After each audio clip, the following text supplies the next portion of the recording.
இல்ல அந்த தட்டுப்பாடு வரும் என்பதை உணர்ந்து வந்திருக்கிறது என்பதை தெரிந்து மாண்புமிகு முதலமைச்சர் அவர்கள் மாண்புமிகு உணவுத்துறை அமைச்சர்களுக்கு ஆலோசனைகளை வழங்கி உயர் அலுவலர்கள் கூட்டத்தை மாண்புமிகு உணவுத்துறை அமைச்சர் திரு சக்கரபாணி அவர்களும் அதே போல தலைமைச் செயலாளர் தலைமையில் அனைத்து துறையின் செயலர்களும் கலந்து கொண்டு நேற்று ஆய்வு நடந்திருக்கிறது.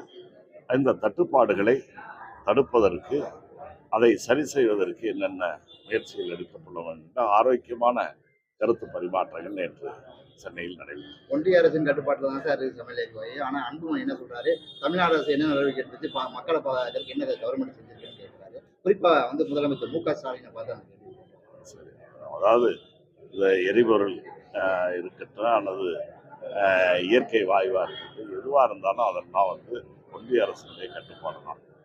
கூட நீங்கள் பார்த்தீங்கன்னா தெரியும், அனைத்து பெட்ரோல் வங்கிகள்லையும் பெட்ரோல் டீசல் நிரப்புகின்ற வங்கிகளிலும் அதே போல் கேஸ் எரிவாயு கொடுக்கின்ற இதுகள் எல்லாம் பார்த்தீங்கன்னா பிரதம மந்திரியினுடைய விளம்பரங்களும் படங்களும் தான் இருக்குமே தவிர மாநில அரசுக்கு அதில் எந்த விதமான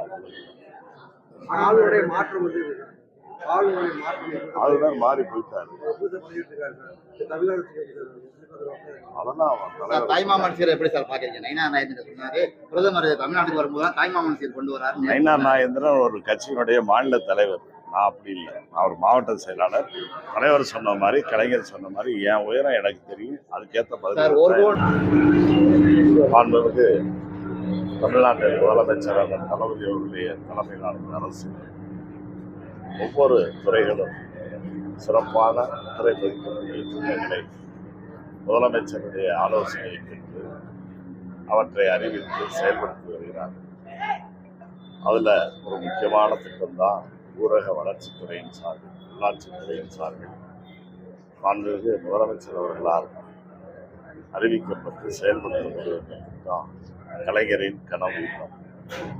ஆக இந்த கலைஞரின் கனவு இல்ல திட்டம் என்பது இன்று நேற்று குறிப்பாக இந்திய தொலைக்கண்டத்திற்கே வழிகாட்டக்கூடிய திட்டங்களை நம்முடைய முத்தமிழறிஞர் கலைஞர் அவர்கள் 71 மேற்கொண்டு குடிசை மாற்று வாரியம் என்ற ஒரு அமைப்பை உருவாக்கி அதை சிறப்பாக செயல்படுத்தி வந்தார்.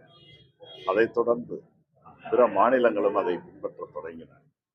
ஏன் ஒன்றிய அரசு கூட பிரதம மந்திரி அவர்களுடைய பெயரில் PNGSY என்று இந்த வீடு வழங்குகிற திட்டத்தை மாநில மத்திய அரசினுடைய பங்களிப்போடு அதை அறிவித்து செயல்படுத்தினார்கள். ஏறத்தாழ 25 ஆண்டுகளுக்கு முன்னர் அறிவிக்கப்பட்ட ஒன்றிய பங்கீடு இன்று வரை அதே நிலையில் இருக்கிறது. ஆனால் மாண்புமிகு நம்முடைய முதலமைச்சர் அவர்கள் பல்வேறு கட்டங்களில் உயர்த்தி வழங்கியும் அந்த திட்டம் பிரதமருடைய பேரில் இருக்குது. ஆனால் அவர்களுடைய பங்களிப்பு மிக குறைந்த அளவிலும் மாநில அரசுடைய பங்களிப்பு 75% மேலாக இதையெல்லாம் உணர்ந்த நம்முடைய முதலமைச்சர் அவர்கள் அந்த திட்டத்தை முழுமையாக மாநில அரசிலே நம்முடைய தமிழ்நாடு அரசை செய்திட வேண்டும் என்று முடிவெடுத்து அந்த அடிப்படையிலே தான் கலைஞரின் பேரில் கலைஞர் கனவு இல்ல திட்டம் என்ற ஒரு திட்டத்தை அறிவித்து குடிசையில்லா மாநிலமாக தமிழகத்தை உருவாக்குவதற்காக ஏறத்தாழ இப்பொழுது 8 லட்சம் வீடுகள் கண்டறியப்பட்டிருக்கிறது.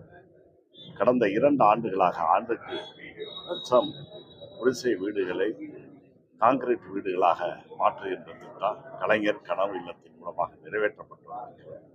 இன்று சிவகங்கை மாவட்டத்தில் 500 நபர்களுக்கு இந்த கூடுதல் ஒதுக்கீடு ஏற்கனவே 1000 வந்துடுச்சு.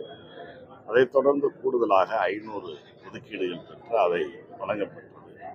இன்னும் ஒரு 532 பயனாளிகளுக்கு கேட்புகள் நிலுவையில் இருக்கிறது. ஓரிரு தினங்களில் அவையெல்லாம் வந்தது. சமையல் எரிவாயு சிலிண்டர் கடுமையான தட்டுப்பாடு கடந்த 3 நாள் நிலவுது. ஆனால் மத்திய அரசும் என்ன சொல்றது, பிரதமர் என்ன சொல்றாங்க, எந்த தட்டுப்பாடும் இல்லை, யாரும் பதற்றம் தேவையில்லை.